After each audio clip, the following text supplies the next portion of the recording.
I'm Christina Rea, and welcome to Breaking Out of Breaking In, a practical filmmaking podcast about taking your creative career into your own hands and making great work get seen without playing the Hollywood game. Or at least while changing the rules. Hi, I'm Brie Castellini, your other co-host, and today we are wrapping up our last mini-series of the year, Representation Matters, with Cheryl Bedford of Women of Color Unite. Before we dive in, we do want to plug that we have a free monthly newsletter, which you can find at the bottom of breakingoutpod.com. So if you're looking to get a little more content from us and a little creative inspiration, definitely go check that out. But without further ado, Cheryl, welcome. Hey, how are you? We're doing good, and we're so delighted that you're here. So for those people who bizarrely don't know who you are, could you introduce yourself and what you make?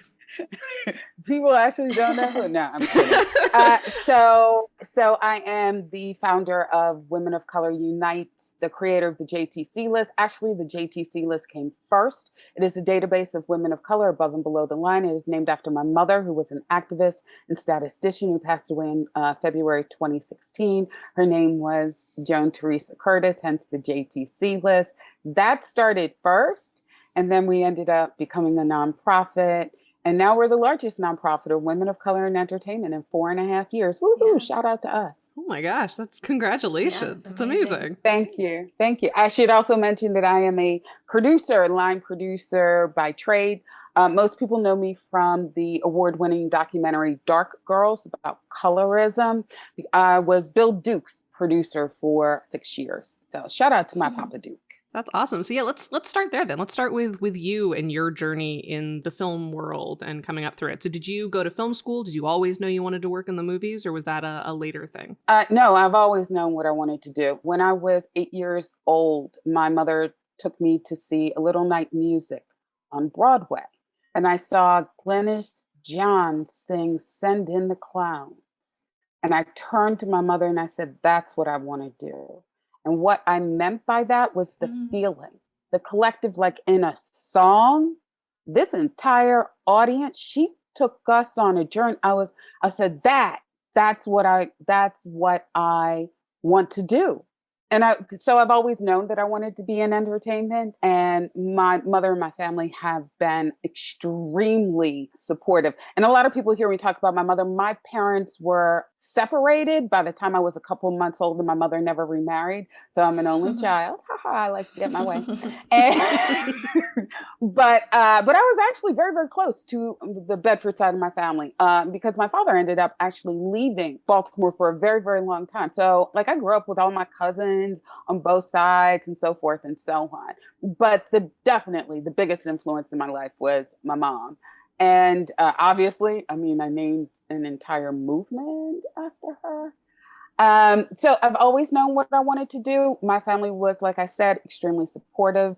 Being in the arts wasn't odd for my family. So a little backstory. My Uncle Thomas, who is the oldest, is a retired judge in Baltimore, Maryland, and helped to pass the Americans with Disabilities Act. His youngest son, my cousin, is disabled. My Aunt Janice was just appointed as Maryland State Griot. For those who don't know, it's an African storyteller. So she is Maryland State Griot now. She just got that appointment within the last couple of weeks. She just finished her tenure as the president of the National Association of Black Storytellers. And my mother's youngest sister, Mary C. Curtis, is an extremely well-known journalist. So it's not like when I said I wanted to be in the film, that my family was like, okay. So I never had that moment of, no, you should get something more, steady, blah, blah, blah. What's your backup plan? Exactly. So, and it's funny that you should say that. So I always knew what my backup plan was going to be. I was going to teach it. Like I always knew that I wanted to be a filmmaker and that I would one day teach, which I ended up doing. For me, I always had the support of my family. Now, let's get into the representation part. So, I date myself. Like I tell my weight, I tell my age. Like I don't give a shit about any of that kind of stuff. I always tell people I turned 40 and my give a damn was busted. I turned 50 and I'm still looking for the fucks I'm supposed to give. So let's dive into it. So I went to New York University Tisch School of the Arts. from 1984 to 1988. When I went to NYU, it was the number one film school in the country. Then I went to the American Film Institute from 1990 to 1993. It was 23, I think, when I entered. The average age was 32. When I graduated in 1993, I believe that there were less than 200 people in the entire world with a master's degree from the American Film Institute, because that was when we were part of the National Endowment for the Arts. So they only took back, because you went your first year and then you had to be asked back, which they still have, but because, they no longer get that funding, they take back many, many more. Back then, they only took up to 8 people in each discipline, except for screenwriters. But I'm specifically talking about production. So think about that. Just 8 people at the most. So yes, there were less than about 200 people, I think, in the entire world with a master's degree from the American Film Institute. When I went to AFI, it was the number one film school in the country. And right now, currently, NYU is number 1, AFI is number 2. This is very important because when I graduated from the American Film Institute in producing, my master's is in producing, I could not get a job.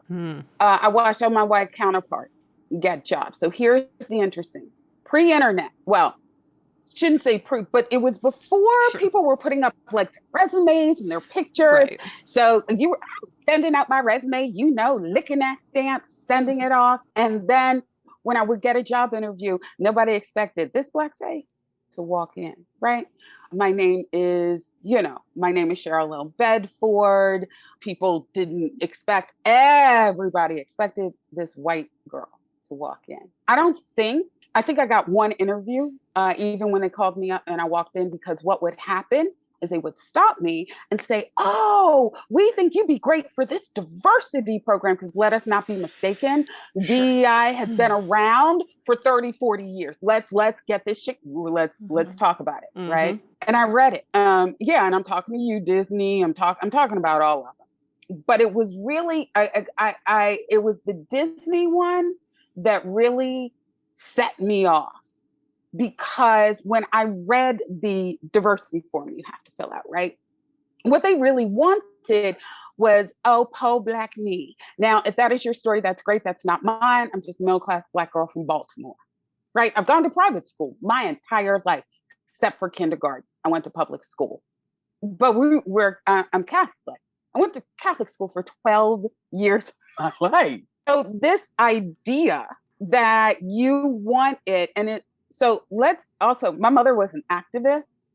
So my mother was very much like, so they want to break their arm patting themselves on the back. And I ripped it up.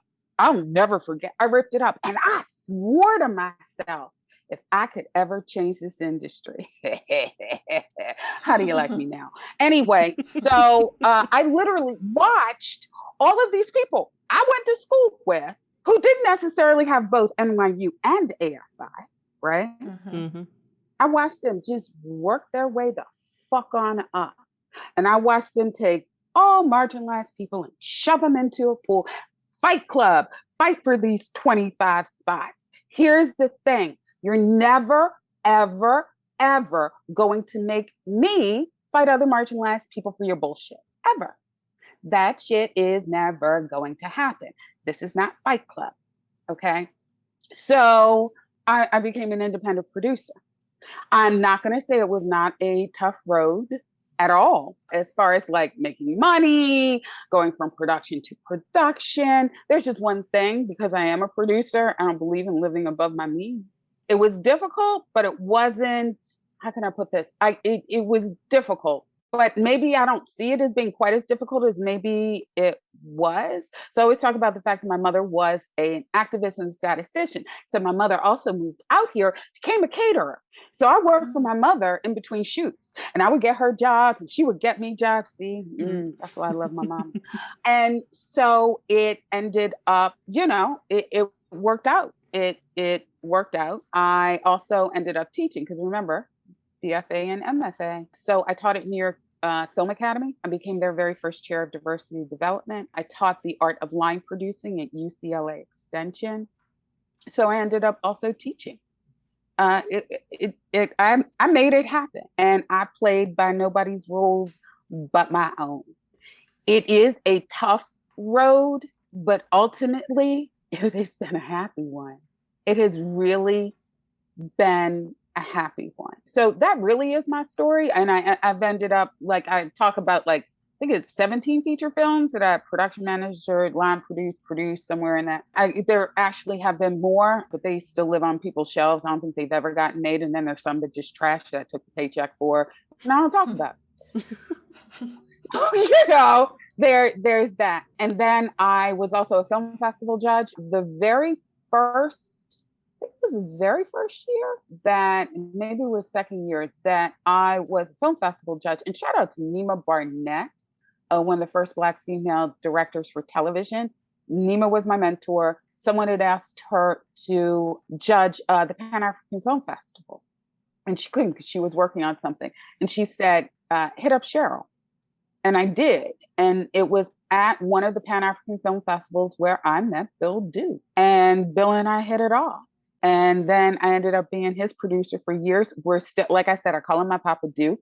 I still help him out. Every now and then he'll call me and go, hey, can you pop off a budget for me? And I'm just like, how much money you got? And he's like, oh,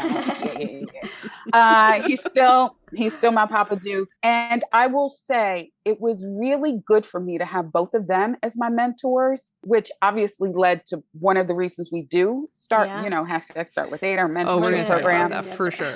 Yeah. And one of the reasons that it is so important is because I was lucky enough to have Nima Barnett, a Black woman who helped me navigate some shit back in my career. And then to have Bill Duke, a dark skin, because, colorism is a big thing in Hollywood. So to have him, like that was really, really important. And then, of course, I ended up doing Dark Girls with Bill. And Dee Chansonberry was the other director for it. And we went viral. So what happened was we sent out this 9-10 minute clip, and you can still find it on YouTube. And we were just sending it out to people in the industry and woke up to 40,000 views. Wow. Yeah. Mm-hmm. We woke up to 40,000 views. I started getting calls from members of my family. We're like, I just saw this clip. Like, this is amazing. Cameron Bailey, who's now in charge of TIFF, back then he was program director, saw it and hit us up. And he's like, I want this. He's like, I want this. Interestingly, we weren't finished shooting. We weren't finished editing. They were kind enough to program us in the second half of TIFF. The film arrived 2 days before we showed it. And at the screening at TIFF, there were so many people, because it was a conversation that needed to be had. And there were so many people who wanted to talk about the issue of colorism that the Q&A lasted into the next film, where everybody came out and sat down in the lobby. Bill and Chan were on the steps going up to where the balcony was, sold out. Everybody had it. And we could not sell that movie, could not sell it. So they took it on the road. They took it on a road and proved that they could sell it out. And then OWN ended up picking up Dark Girls. And when it premiered, it was the #1 trending topic. But none of the white distributors I had conversations. I was there. I was going to ask. But it's a niche film. it won't do well overseas. Interestingly, to this day, it's been 11 years. To this day, we still get people who hit us up to show it in classrooms, high school, and college around the world. So to all the white distributors who wouldn't pick it up, they're lost, obviously. Yeah. So Cheryl, really quickly, because that reminds me of something you said early on in your story about the diversity programs at like Disney and places like that. So can you clarify for listeners what it meant when your white classmates were going up for just jobs and then they gave you a different like application? Like, was it a different job? What in their minds was the diversity initiative that you were so lucky to be offered? Yeah. So as opposed to an interview, Mhm. what they handed me was one of these application forms for one of their diversity initiatives, whatever one was going on at the time, to get marginalized people in the blah, blah, blah, blah, blah. But remember, so even to this day, when they have something that's like 20, 25 spots, do you know over 5,000 people apply? Because first of all, it's not just necessarily for Black people. It's for Black people, Latinx, Indigenous, disabled, women, all women, veterans. Like it's they pile everybody in here like fight, where you will find, or even people who identify in the LGBTQIA plus community, right? And then you have white, cisgender, straight, white men who just, go in for the interview and get the job. Like I here's the thing, and I tell people this all the time. I will put my credentials up against any VP, SVP, EVP, even president I'm not just talking like production companies. I'm talking about studios. You don't know more than me. You don't.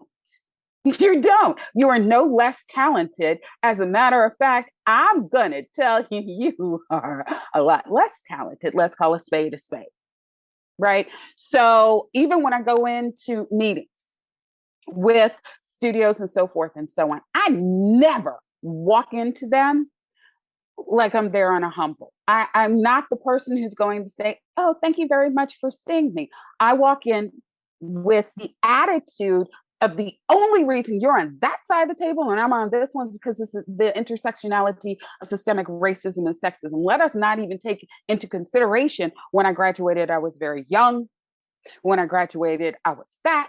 And I am dark skinned. When you look at all of those things, when you look at that intersectionality, no, nobody wanted to just hire me right off the bat. Even give me an interview. And I'm like, you do realize that getting into these schools what was not easy at all. And usually I was the only Black person, one of a couple of Black people. So please don't tell me I got in because of some diversity. Blah, blah, blah, blah, blah, blah. Nah, because there would have been a lot more of us. I'm just saying.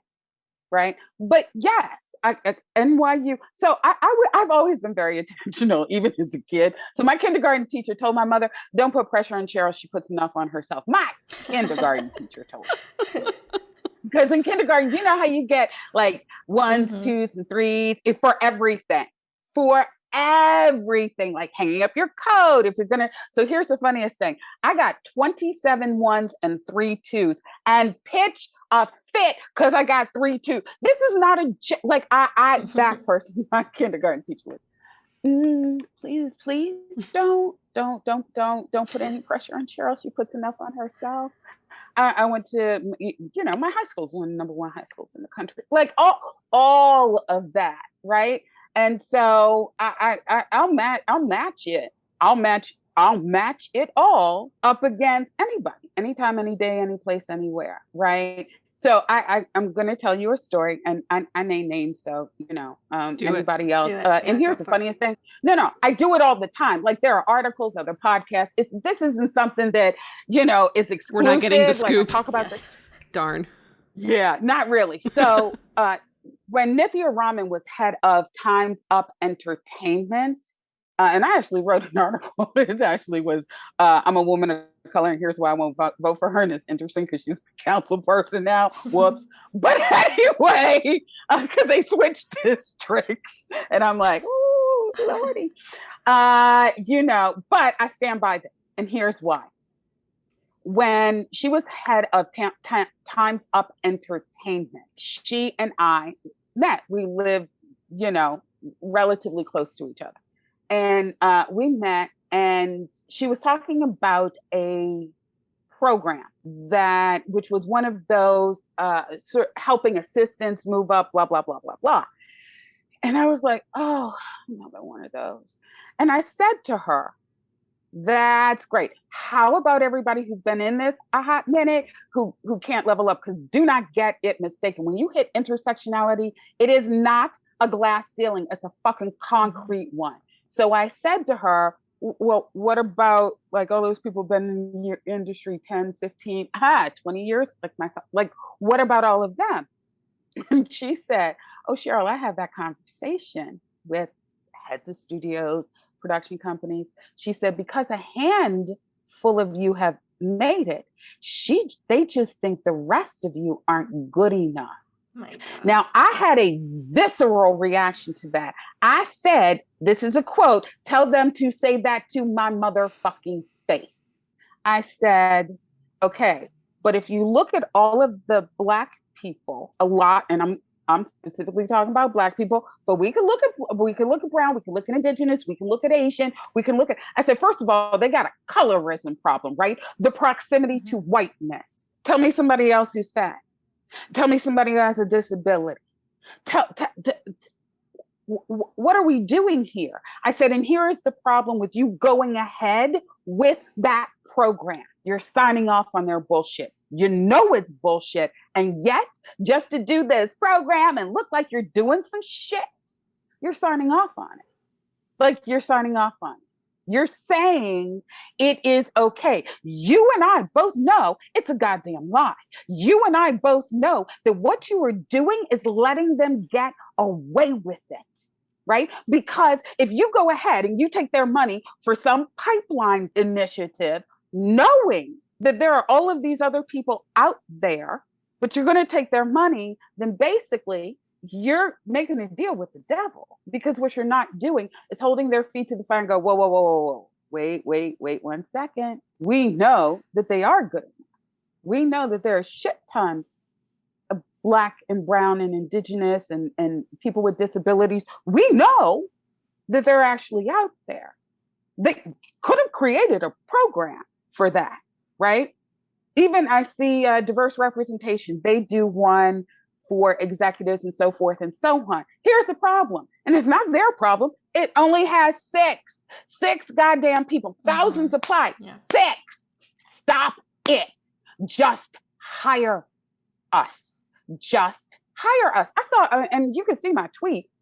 Tyler Perry was at TIFF and he's like, oh, we have to educate people and so forth and so on. You saw my tweet, knock it off. Stop it. Do you know that 44% of women of color leave this industry after 10 goddamn years because they can't level up? 10 years experience, 44%. Here's what I hate. I hate when other BIPOC people buy into white supremacist talking points. That annoys me to no end. How about this? How about you keep quiet until you find out the truth? How about that? How about you not think just because you made it that there aren't people out there who aren't equally as qualified, you're a Black man, Black women with disabilities, like my friend and one of our disabled advocates, Diana Elizabeth Jordan, who by far is the dopest actress I know. She also has multiple sclerosis. Diana should have had her own show 15, 20 goddamn years ago, right? So, because we know that intersectionality of white supremacy, we do not call it white privilege because it's a privilege to be raised by a Black woman. Yes, I said it. It is really the power of whiteness. That intersection, the more marginalized you are, the more perfect people expect you to be. But here's the thing. I got a BFA from NYU TSOA and an MFA from AFI. I got credentials above credentials. So please don't tell me that I'm not good enough, because I'm going to call you on your bullshit. And I do every goddamn day. You're not, I don't buy it. I don't buy it, because here's the thing that my mother taught me as an activist. I don't wait for somebody else to deem me worthy. I don't wait for somebody else to pat me on the head. Like that's not it. I know my worth. And my mother is the one who paid for all of this. She's like, yeah, nobody ever is going to tell you any goddamn thing. I don't believe in waiting for somebody else to deem me worthy. So yeah, I talk my shit all day long. I call out people. I have more sensitive conversations behind the scenes because I get it. Like I understand it, but things that are out like in the public, so forth and so on, like my tweet, like the article I wrote. Because here's the thing: I'm never going to trust you if you let white people get away with some shit that's harming us. Dr. Coates was saying, who runs our DEIAB program, announced diversity, equity, inclusion, accessibility, and belonging. And here's the thing: I always get people who are smarter than me, always, to run some shit. Akosua says Hollywood will never be able to make up for the damage it has done to Black and brown kids, ever. I would add disability, indigenous, like they're never going to make it up. Do you know the dark-skinned women from per the study from the National Institute of Health suffer from depression 30% more than brown-skinned or light-skinned Black women? And there, and that link, that study is directly linked to media. There is a direct correlation. And here's the thing: just like I have read it, please don't tell me that you don't know any better. We know that the industry knows better because they leave $10 billion on the table when it comes to Black content. So here's the thing: white Trump screen. White Trump screen. In the state of California, when a company is run by a woman of color, profits go up by as much as 30%. So why aren't more women of color running companies? Because white Trump screen. Don't ever try to think that, oh, well, we're going to do this, or we're trying. There's nothing to do. That trying, just hire some motherfuckers. Just hire them. They're out there. They're more than qualified. And here's the thing: they can run circles around you and actually give you 30% more in profits. But wait, you're not hiring them? Oh, okay. Then there's only one thing left: whiteness. Yeah, I mean, I'm with how much this is just a machine that's like so hard to combat. How do you stay motivated in everything that you're doing? Ooh. When we did the first round of Start With 8, and I knew it, but even though I have feelings about it, my mother always said, as a statistician, break things down to the lowest common denominator. So I knew this, but then it was proven statistically. So after the first round of hashtag Start With 8, because it was a Twitter movement that then became an actual program, we asked people, how could we do better, right? Like, what did you get from it? How could we do better? So forth and so on. Without prompting, over 70% of women of color who responded said what we gave them most was hope. That is why I do what I do. It's hope. It's hope. It's interesting because and I'm not going to say it doesn't get difficult. So I sent Effie I've known her like 15, 20 years, an email. Because, she's CEO of Game Changer. They had a film that was opening a section of TIFF. Like, it was a big deal. And I sent her an email because she's talked about it publicly that she couldn't get work for 2 years after the incident with Project Greenlight, right? And calling out stuff. I haven't been able to get hired as a line producer. And so I sent her an email. And I said, you give me hope. You give me hope, right? That one day this shit's going to change. One day it's going to give just a little bit. One day we're going to have the ability on a larger scale to be able to change things. She gives me hope. Thank God she's a friend, but she gives me hope. And that's why I do what I do. And don't get me wrong, it's difficult. It is so hard. But then I get posts and emails. And Diana Romero wrote something on Facebook. Another member of mine, Tiffany Rodriguez, sent me something. In the last week, I have had multiple emails because we just finished matching the last round. So a lot of our women have now met with their mentors, and how people are getting hired, projects funded, content distributed, how just these thank you, you have changed my life. Here's the thing. The way Women of Color Unite started, the JTC list, send you a link to the video that Mallory Lovings did of our first event. And I say in it at the very end, if one woman and her credit card and her tax return can change this industry, so can you. And I stick by that 4.5 years later. I didn't do anything that no one else could do. I really didn't. I do think that there was a part of me that I was born to do this. Like, I'm a filmmaker and I'm also, my mother was an activist, and you combine all of that and you shake it up, and what you get is the founder of Women of Color Unite and the creator of the JTC list, right? But when I look at it practically, I didn't do anything. I just got everybody in the same room. That's all I did. People ask us why the JTC list is so successful. I mean, the last year alone, we sent it out to over 300 people, right? Can't find it. You have to request it. It's for two specific reasons. Number one, to keep people's information private, so forth and so on. There have been people who have gotten it under false pretenses, and you have watched me light them up like the motherfucking 4th of July on Twitter. I sent my attorney after them. Don't ever do that motherfucking shit again. Okay? So, and now I lost my train of thought. What was the second reason why it's private? Yeah. Oh, the second reason is so that I can keep track. So, like, and I'm picking on Disney today, but whatever. So if somebody comes out like, we're doing this program because we can't find any, I'm like, really? Because this is what I do behind the scenes. They will get an email. The person who got the list, right? They will get an email. And it's like, yeah, so I see you say you can't do but I sent this to you, woke you, what are you talking about? What kind of bullshit are you doing? Because here's the other thing, it's performative. That's number one.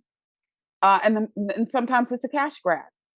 It's a cash grab within the nonprofit world, because women and girls of color run nonprofits only receive 0.5% of all grant and foundation money. 0.5%. Yet we are expected to do much, much more than our well-founded counterparts, and we do. So I will match what Women of Color Unite has been able to do with women in film anytime, any place, any day, anywhere. They've been around, 30, 40 years. Something like that. They charged their membership. Didn't Me Too and all this kind of stuff happen on their watch. Sit your ass down. Sit your ass down. They have a brick and mortar. They have a brick and mortar. They get to pay people, so forth and so on. My entire staff are volunteers. Sure, if I get in a small grant, we took out an SBA loan. I try to pay people, but for the most part, nobody gets paid, not a regular salary. Nobody has health benefits, so forth and so on. Yet in 2 years, we've been able to get over 2,000 women of color, 2 mentors each in 3 countries.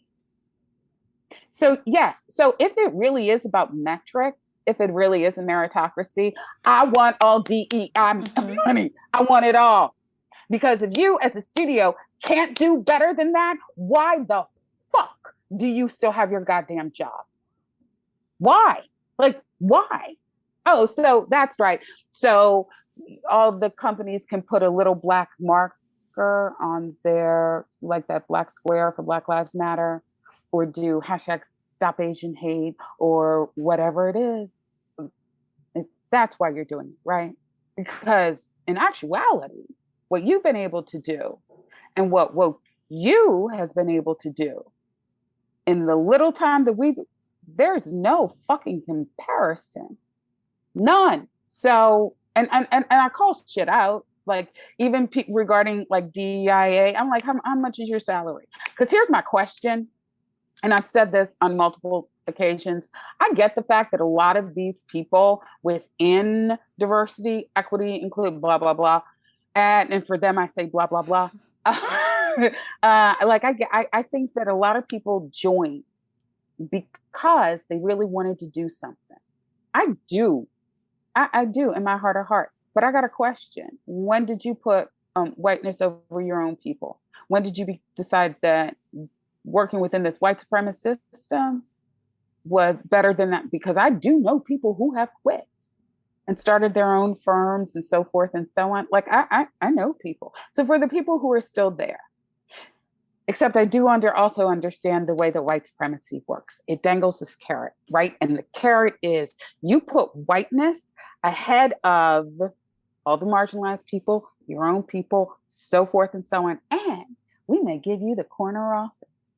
You may get that 6, let alone 7 figure job. Then you look at the flip side of it, which is if you don't, you could be fired, you could be blackballed, or even worse, you could die. Mm-hmm. Right? Like that's what white supremacy does. It holds out hope that you could get this. But then you look, so for people who take that run after that little dangling carrot, I get it. As somebody who's been doxxed, gotten death threats, I get it. I do. But again, as a person who's been doxxed and gotten death threats, I see you. So my mother used to say, in this house, we understand the way that white supremacy is internalized. So we forgive those people. She said, now, it doesn't mean you want to fuck with them though. Right? Because I don't trust you. Yeah, I think there's in all conversations about representation matters that we have, there's always this sort of weird balancing act when it's like, is working from the inside out even possible, let alone is it the ethical path?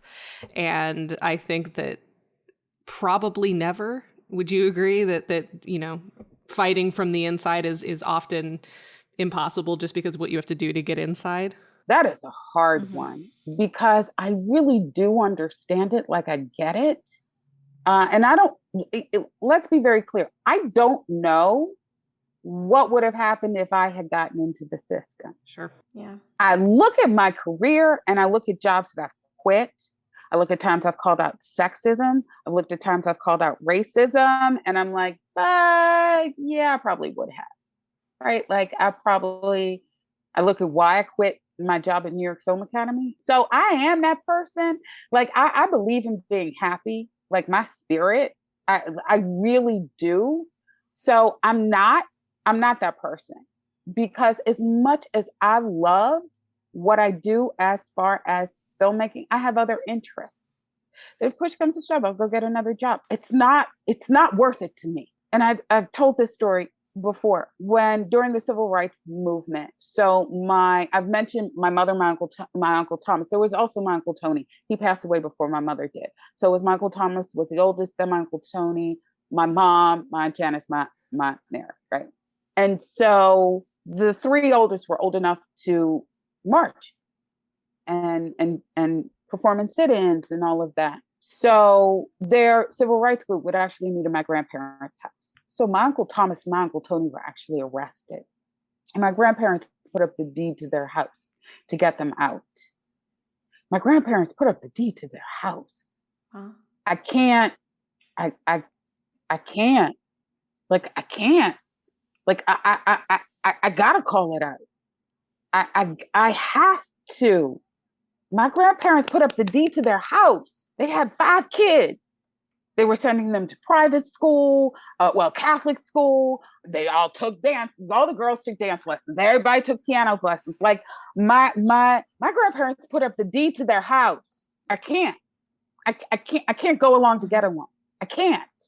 I think that would be hella disrespectful. And I am sure that there is somewhere deep down in my spirit that when I see people who are doing that, I look at them and I think to myself, but my grandparents put up the deed to their house. I can't, which is why, Bree, you know me, I'm normally off in my corner doing my own thing. I always tell people this. There is a scene at the end of the original Poseidon Adventure. I think it's Gene Hackman. He's trying to open up that last hatch. And he's a minister. And he says, God, you don't have to work with me. Just don't work against me. That's normally why I'm off in my own corner. You don't have to support us because very few people do. We don't get the kind of grants and money that we should. We don't even get a lot of the local, federal, state. Like we don't get any of that. Okay. So I go off in my corner and I do what I need to do. Because what they don't count on is sweat equity of women of color and our co-conspirators, right? But here's the thing. Don't make me come out of my corner. Don't work against me. Don't do it. You don't have to work for. Don't make me come out of my corner. And what I mean by that is, I will have no choice but to call you out. Just leave me the fuck alone, right? Just leave me alone. Just let me do my thing, so forth and so on. I'll do podcasts. I'll talk about the disparity in nonprofit. I'll talk about incidences that are very public. Like I'll do all of that, but don't work against me. The other thing is that that's just not good for my mental health. So recently, now this is kind of a spook. So recently we were talking to, it's GEI, it was Ryan Reynolds' company, their initiative, but they combined that with Project Evolve, which was the city of Los Angeles's, right? Mm-hmm. But they're still getting my tax dollars. Now I live in Los Angeles, so they're still getting my tax dollars for this initiative that this white man started, as opposed to the fact that Ryan Reynolds could have partnered with me. And how do I know this? Because before that, their company reached out to pick my motherfucking brain with we'll be mentors for you. We'll do this, and did none of it. Yeah, I'm talking to you, Maximum Effort. Yes, picked my motherfucking brain. I got the emails, right? Okay, great. Now you're ignoring us. Didn't sign on to be mentors. None of the shit that you said that you would do for picking my motherfucking brain. Because we were the first group to talk about the union problem, right? Okay, they go off, they do their thing. City of Los Angeles, they're partnering with all the usual people. Fine. Okay, I get it. Project Evolve. But then Project Evolve combines with that company. But they're still getting tax dollars. They're getting my tax dollars when I'm not getting it. Alandi Maduro and Women of Color Filmmakers isn't getting it.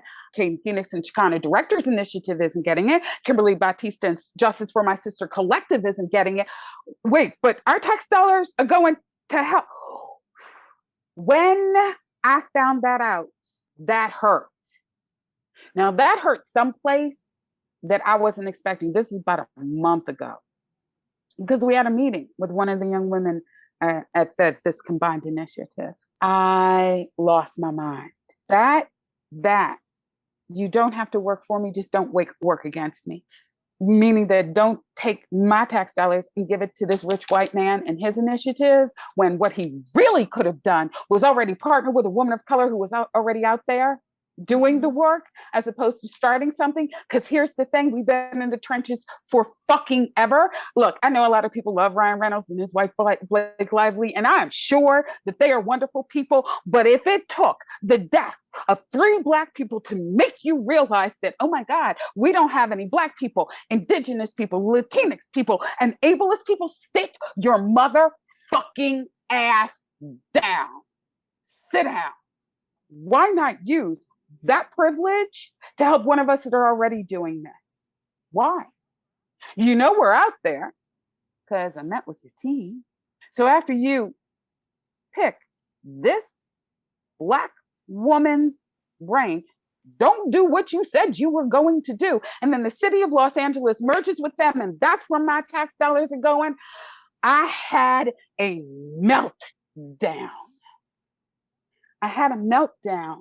I'm not going to, I lost it. And when I say I had a meltdown, it was me on my kitchen floor going, stop working against me. Stop it. Stop taking my tax dollars and giving it to this initiative that is about PAs. Another pipeline. And I'm not saying we don't need pipelines, but for fuck's sake. So, I lost it. I'm not going to lie. So when people are like, how can you do this, so forth and so on? Sometimes I can't. Sometimes I'm sitting on my kitchen floor, which is literally what happened, in a corner like this. Like, I can't do this. I can't. Woo!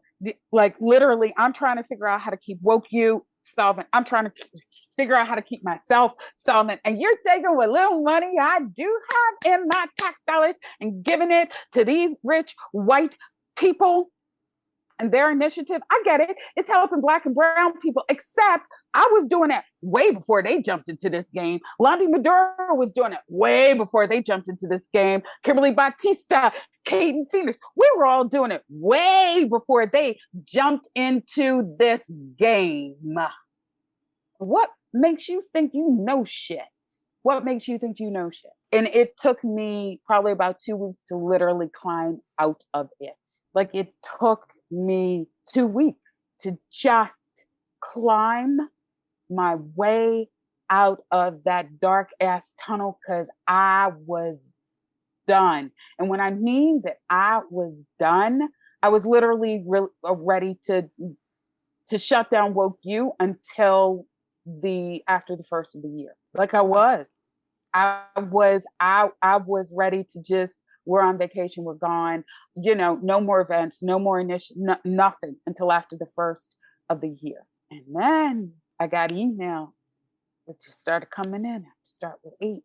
Just, when are we having more events? When are we doing this? Cheryl, you've changed my life. And if it weren't for my membership, we would be having a totally different conversation. Be like, oh, so Cheryl, why did you end up sort of shuttering everything until after the first of the year and blah, blah, blah, blah, blah. It kept me fighting. It kept me fighting. I love that cyclical nature of like people telling you that you give them hope, and when you need it, they give it back. Yeah. The power of community right there. And that is what I think a lot of people do not understand about the JTC list and Women of Color Unite. We are so much more than a list. So we exist on our own, on a private app where, Mighty Network. And then we have our own private room. We have our own gig board. We have side hustles where people promote other things they're trying to do, especially during the pandemic. Like, I bought shit from people. I bought hair ties. I bought body oils. I bought homemade load, like all of that. Like, we are so much more than this list. And I don't know if it can ever be duplicated. Like, nobody had done anything like what I was planning on doing. Now, Brown Girls Doc Mafia started 6 months before us. Women of Color Filmmakers started 6 months after us. But a lot of the ways that we were different, where we weren't charging anything for anybody for anything. I realized very, very early on that lists are like phone books for white people in this business. They're like, we don't know what to do with this. It's like a phone book that used to show up on your doorstep. They're like, and that the only thing that worked was getting them in the same room. And people were like, well, why? That is because diversity initiatives, as they have stood the last 30 or 40 years, have otherized people. And when you otherize them, you dehumanize them. So what happens when you get them in the room is people go, oh, all these diverse people, quote unquote, they just want the same thing I do. And also, I'm a Black woman, so I'm gonna feed you really well. Your belly gonna be full. I'm gonna give you some wine or some cocktails. And you're gonna turn to the person next to you and have a conversation. Gregory Zide, the white guy at our organization, he calls it exclusion by familiarity. Didn't go to school with any, don't live near any, don't play golf with any. It's exclusion by familiarity. When people ask me, do I think most people are racist and sexist? I'm like, well, sociologically speaking, you can't grow up in this country and not be racist, sexist, ageist, ableist, colorist, sexist, and homophobic. You just can't. But you start picking that stuff out. And of course, if you are one of those groups, it's easier to pick that stuff out. But we all need to pick that stuff out. And considering that we are inundated per day with images from the media, like, it's constant work. Look, I have fucked up. The interesting thing is, I don't ask anybody to do the work that I haven't done. You can go to my Twitter and see Teresa Justino and I talking about it, right? Because I grew up Black, Catholic, and originally Republican.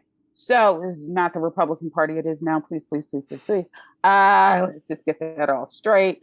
So to say that I did not have ideas about the LGBTQIA plus community would be a lie, right? And here's the interesting thing. Even though my mother was not homophobic or any of those things, school School. There were times and she's like, where are you learning this bullshit from? School, other people, peers, things like that.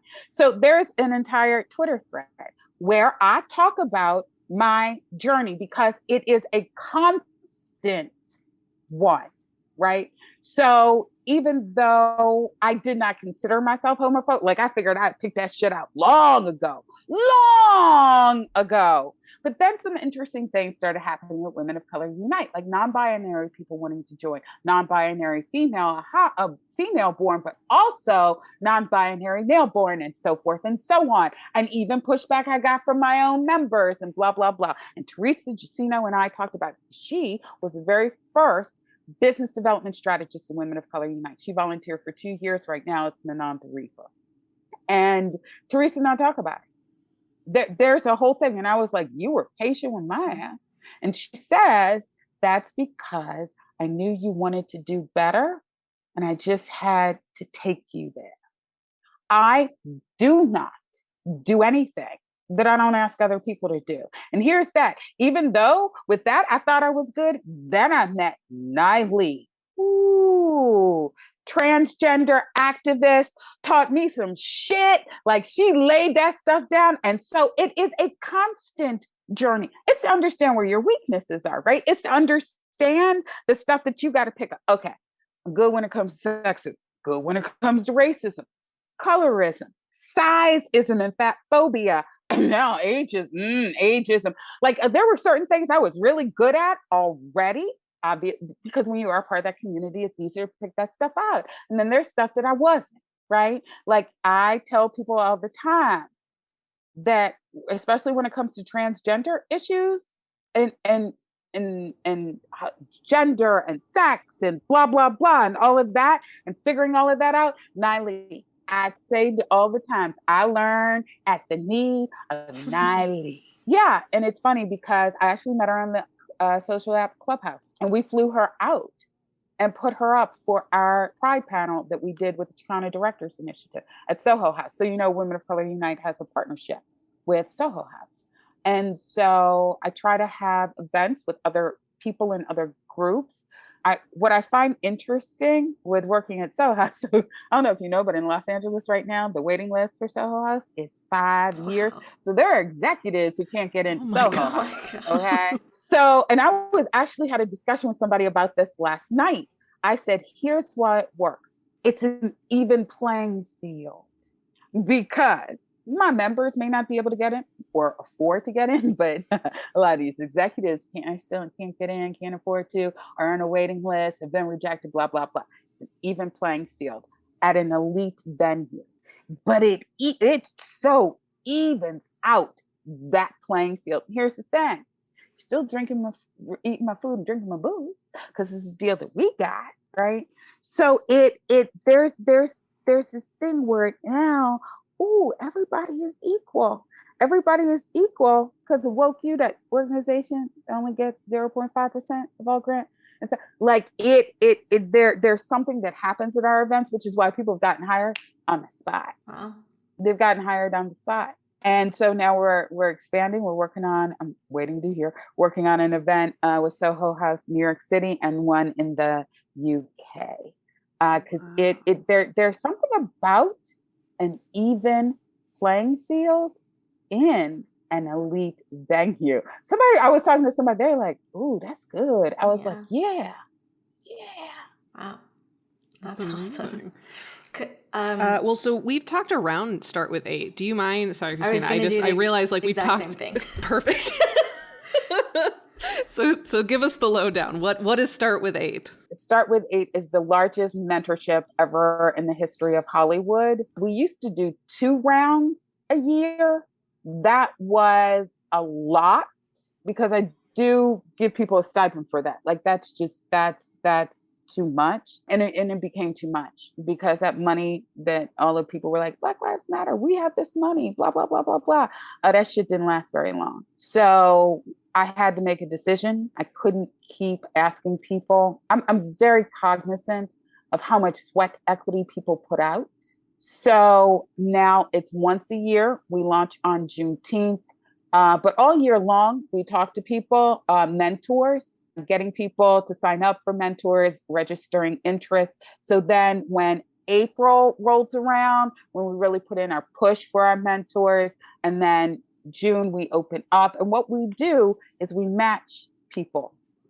Volunteers spend hours, weeks going through and actually matching people. Here's the best part about it. There is no cost for our members, and there's no trauma essays. You tell us what you need. Tell us what you need. What we ask the mentors to do is do one substantive thing for 8 women of color. That's it. Tell us what you're willing to do. For some people, it's make a phone call. Some people, it's read a script, look at somebody's resume, an introduction, whatever it is. And we match them with people who need that.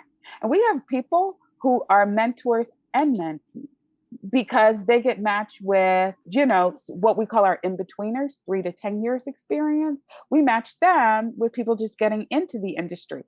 So as far as being mentors, and then a lot of times they'll get a mentor who is an EVP, SVP, so forth and so on, to be able to level up the next step in their career. And normally people who have gone through the program after, because it's been 2 years, have come aboard and they're like, this was so amazing for me. What can I do? The in-betweeners, what can I do to help younger, not even younger people, just people entering the industry? Because ageism is absolutely positively a problem as well within our industry. So, and we know this because everything has to do with pipeline, high school, college, pipeline. There's nothing wrong with pipeline, but we need that balance. And I tell people all the time, my mission, really what I concentrate on are the in-betweeners and women of color with disabilities. Do you know that Woke U was the very first organization to put on a panel for women of color with disabilities in Hollywood? That was July of 2019. We were the very first one. Shout out to Fancy Cox. At the time she was working for Pearl Street, she used that Pearl Street credit card. We had it at the American Film Institute. They gave me the alumni discount for the Mark Goodson Theater. Do you know it was only a third full? It's one of the best panels we've ever had. Everybody who was there was like, yeah, and it was 1/3 full, 1/3. So interestingly enough, when I am on other panels with people from DE and various studios, this actually happened on Clubhouse. It was hosted by Denise Hewitt, it was scripted. She had a bunch of us. And it actually was one of my members who asked a question about disabilities. They gave a very pat answer. A lot of the people up there, I thought it was a little on the dismissive side. So I called everybody out and I was like, does everybody on this is not a joke. I said, either you or someone in your company got an invitation to our event in July of 2019 and not a goddamn one of you or anybody in your company showed up. So let's call a spade a spade. Why I'm not very popular, because I will call, don't dismiss one of my members, and do not do it to a woman of color with a disability. That is the easiest way. People know that. When I say I'm off in my corner, don't pick on one of my most vulnerable members. T. Franklin, she has a disability. She writes for comics like regarding the LGBTQIA plus community and so forth, and some marginalized people. She's really, really dope. She got, a bunch of people, the Wrap, that's run by Sharon Waxman. So there was a reporter who wrote about the new Batwoman, right? When the other woman left and it was a Black woman, and he had some not very great things to say, and he tagged her, which is not good protocol. Like you don't do that. So a lot of people jumped on him for doing it. T was one of the people, right? Now, T types like she talks, and it was a little bit of a stutter. He made fun of it. I saw it. So not only did I tag the Wrap and Sharon Waxman, I brought up the fact that months before that, Sharon Waxman had a white guy. This is really difficult for me to say because it gets to me every time. He wrote about the death of George Floyd, the young Black woman who filmed it, comparing it to a Tarantino film. So here's the thing. I hit up every white woman I know in this industry and I said, come get her. Come get Sharon Waxman. Come get her. I hit up Katie McGrath, that robot. I hit up Adrian Becker at Level Forward. I hit them all up and I said, come get her. So she did end up taking down the article, but then behind a paywall wrote an article about cancel culture. And look at the cancel culture. You mean because you had a white man write about this young Black woman who really is a girl? She was like 19, comparing the footage of the death of George Floyd to a Tarantino movie. And yeah, you should be canceled for that shit. What the hell is wrong with you? Yes. Yes. So here's the thing. I reminded everybody of that on Twitter and cursed at her. Don't you know she called me aggressive and blocked me? So here's the thing. Yeah, Sharon Waxman, I'm always going to be aggressive when you harm my people. Why don't you just knock it the fuck off? Stop having them write about Black people because they obviously can't do it. She did. She blocked me. And T loves to tell that story. T's like, I love Cheryl. You come for one of my members with a disability? Yeah, you're going to have to block me. You're going to have to block me because I'm going to curse you out. I'm going to lay you out. And I'm going to remind people of the harm you have done. Don't get that shit twisted. Don't make me come out of my corner. See, that's what I'm talking about. And yeah, I will call out Sharon Wax. I still do it. Like I'll call out Sharon Waxman. I'll call out the rap, so forth and so on. I will tell you how she, like Adrian Becker and I are going back and forth at Level Forward because she's like, she's not getting it seriously. And I know she didn't get it because yes, she took it down. That had to do with pressure and then wrote an article about cancel culture. What, Sharon? You didn't think I'd see it? You didn't think somebody would send it to me? You didn't think I'd know the fuck you talking about me? Yeah, but you're going to lament about, oh, poor cancel culture. Do you understand the harm you caused by letting that article go up? Okay. So yeah, I'll call her out. I'll name names. I'll every day, all the time. Because Brie, Christina, you know this. You know that I think that white women are part of our problem, right? Like, yeah. They're part of the problem. First of all, here's the thing. White women need to stay the fuck out of the DEIAB space. Oh. You don't know enough. Stop trying to think you can run some shit. Stop making money off of our trauma because you were literally using Black bodies as capital. Knock it the fuck off. Get out of the space. You don't have the capacity. Just get out of the space. Just stay in your motherfucking lane. I don't talk about Latinx issues, sometimes Afro-Latinx issues, but I'm going to support those who are already doing the work. Right. So if I know how to stay in my lane, why don't you know how to stay in yours? And if you don't know how to stay in yours, then that's the problem. Because really what you're doing is whiteness again. Oh, see how that works? Stay out. It's not your lane. Don't do it. Like, don't do it. Because here's the thing. You know what it is. It's a cash grab. It's a cash grab. I don't really know what they're doing. It's a cash grab. Yeah. I think that's something that doesn't get brought up a lot in the conversations around like performativeness, because I've been in a lot of online spaces and social justice spaces, and like a lot of like younger people like to talk about performativeness just from an ethical perspective of like, it sucks when you're just doing it for performative reasons, just to get points. But I think that what doesn't get talked about enough, and what you have been doing such a wonderful job in this podcast talking about, is that like there is a cost to performativeness, which is you are pulling focus, you are pulling funding, grant funding and otherwise, capital funding away from people who are already established, already doing the work, and, as you so put it, in their own fucking lane. And I think that that's something that people need to be talking about more. And thank you for being here and being so eloquent and passionate about exactly the thing that more people should already be fucking talking about. It's because I'm really good at staying in my lane. But I've always been really good at it. So here's an interesting thing about being a production manager, line producer, and a producer. I've had all three. I can do all three jobs. But when I am line producing for a producer, when I'm production managing for another line producer, here's what I'm really good at: staying in my motherfucking lane. I know how to stay in my lane. right? When we launched as a DIAB consultancy, which we don't get a lot of work doing, even though I have Dr. Akosu Lisane, who actually runs it. And I went out and got I used to run, she knows more than I do. I met her, I was like, yeah, you run this.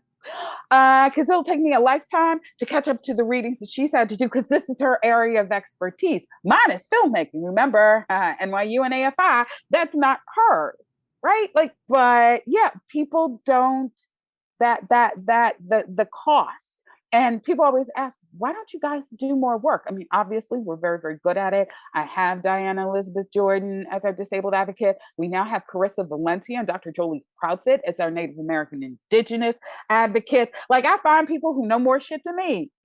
I now have Nye Lee working in LGBTQIA plus and trans space. Like, I find people who know more shit than I do, who I can learn from, because I'm real comfortable in being uncomfortable. Let's talk about why we don't get more work. You want to know why? Because we require that the C-suite be there. So we were actually up for a contract with Imagine. And I was like, so Ron Howard and Brian Grace are going to be there, right? And they're like, well, no. I was like, then we're not doing it, because here's what I'm not going to do. I'm not going to let you use us. I'm not going to let you use us for a fucking marketing ploy. And then, of course, Ron Howard tweets out something that was problematic. And I was like, see, I told you he needed the goddamn training. Like, he needed the goddamn training too. Maybe he wouldn't have gotten roasted on Twitter if he had that training. See how that works? Do you not see how that works? Anyway. They're awful worried about cancel culture without learning how to not get canceled. Yeah. Exactly. And it really isn't. It only becomes cancel culture when you double down. Right. Yeah. So my mother taught me a lot of really important lessons, but one in particular. I am the first person to say I'm sorry. I do not look and see. I always look and see what is my culpability and what has happened, because I need to own it. I need to apologize for it. I need to make up for it. Because my mother said, when you don't, you literally hand over your power to other people. I'm not handing over my power to anybody else. Power exists in when to admit that you are wrong and when to make it up to people and to apologize. Just like you saw me go, Teresa, I'm so sorry I put you through that shit. Like, and I really, really was. Like, I was like, I'm so sorry. Like, how could you put up with me? And that's when she said, like, I knew you really wanted to do better, but it's apologizing. It's going, here's an entire thread of when I fucked up and how I had to reach back down and pick some shit. Like, oh, that's still there. Let me surgically remove that. Oh, that's still there. That goes even further down than I thought. Let me cut that out. Like, cancel culture is only about when you don't take responsibility, when you don't make it up to the people that you have harmed.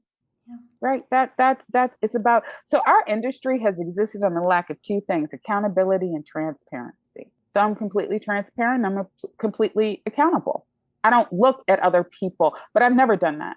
Like that thing that my kindergarten teacher said to my mother, I've never done that. I've never looked at a situation and felt and blamed other people. Like, I look for my culpability within it. It could just be naivete, but how am I going to learn if I don't realize that partly that my responsibility was my naivete? I didn't know enough. I didn't do my research. I didn't, whatever. I look at that to see what it is, right? And recently we had a situation, I was like, and it all could have been handled if I had just said, hey, let's have a meeting. But I let people talk, not my staff, the company we were working with, but I let them talk me out of it. They're like, oh no, it'll be fine, Cheryl. It'll be fine, Cheryl. It wasn't. It's going to be okay now. But when I went back to them, I said, this is partly my fault. I should have gone with my gut instinct, because here's the thing. I was actually the oldest person in the room. I knew better. And then I look at it and I'm like, well, why didn't you X, Y, and Z, right? Like, why didn't you put it down? Because I was tired, because it was easier than fighting for it. And it's like, yeah, Cheryl, but here's the thing. You were the most mature person in that room. You knew better. And that's not and look, so whose fault is it really? Right. And it's like, okay, ultimately the buck stops with me. And that's just it. When you go, it's not that difficult.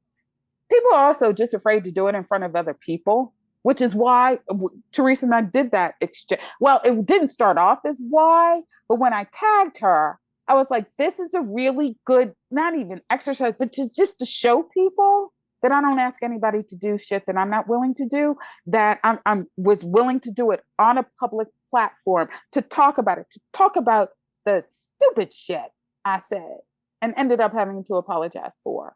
And wanting to do better. But even in wanting to do better, fighting against it, right? But I did that. So that here, roadmap, here's how you do it. Here's how you do it. Someone asked me, they're like, what about in 10 years when somebody looks at the name like Women of Color Unite and sees the women, right? For non-binary people, so forth and so on. I said, I'm just going to say what I've always said, which is when we started, yes, it okay, but look at what we've done, right? And as I said, charge it to my head and not my heart. Charge it to my head and not my heart. That I think as an organization, we did become more inclusive, right? And you can watch our journey. And I'm not afraid of pushback.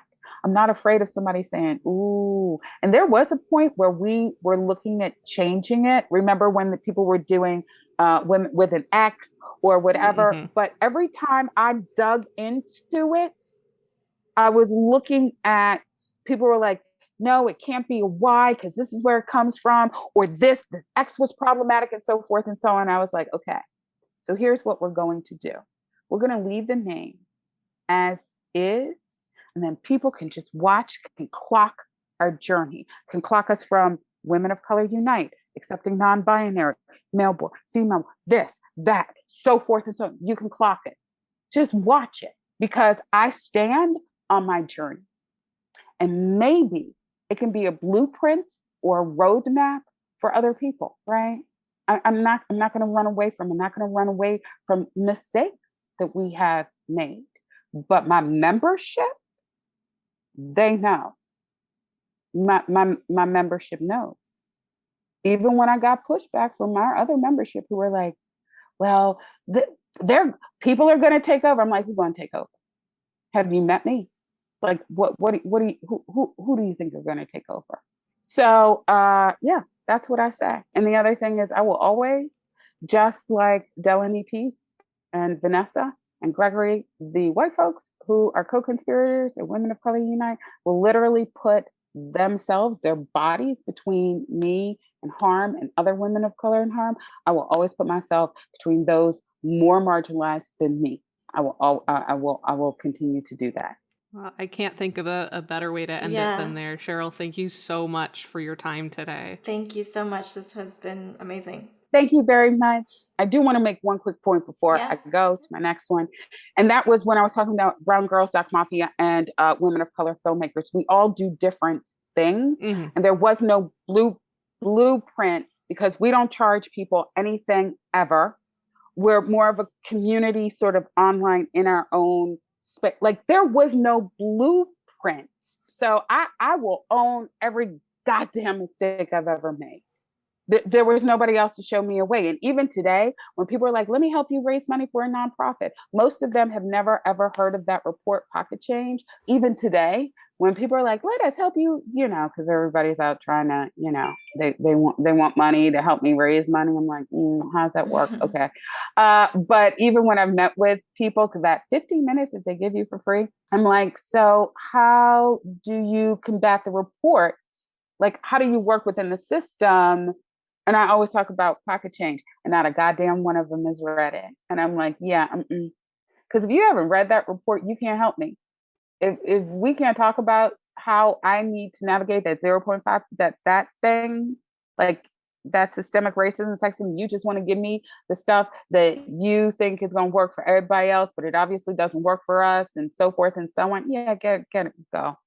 So there is no blueprint there, and I'm sure I will fall on my face time and time and time again, because there is no other organization. I love Woke Youth because of the fact that we meet people where they are.